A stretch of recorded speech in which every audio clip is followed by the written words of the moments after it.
एक बार एक बड़े परोपकारी संत अपने घोड़े पर सवार होकर एक गांव की ओर जा रहे थे। रास्ते में उन्हें एक राहगीर मिला। उसने संत से कहा कि मुझे आप जिस रास्ते में जा रहे हो उसी रास्ते में आते एक गांव में जाना है। अगर आप मुझे थोड़ा सा साथ दे दो तो आपकी। संत ने उस राहगीर की बात को स्वीकार कर लिया और अपने घोड़े पर बिठा लिया। वो दोनों घोड़े पे बैठकर साथ साथ गांव की ओर बढ़ रहे थे।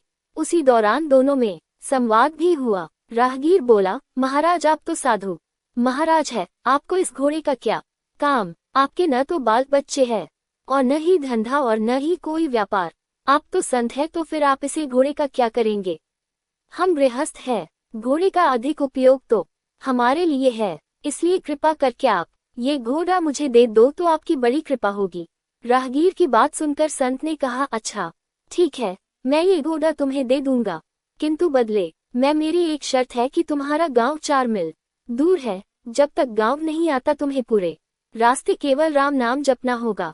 अगर गलती से भी एक बार राम राम राम छूटा तो मैं ये घोड़ा तुम्हें नहीं दूंगा।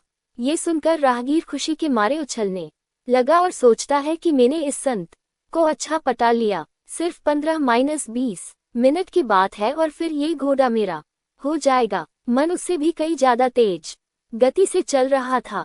उसने सोचा, संत ने कहा है कि घोड़ा दूंगा लेकिन लगाम की तो बात हुई ही नहीं। मुंह से राम राम।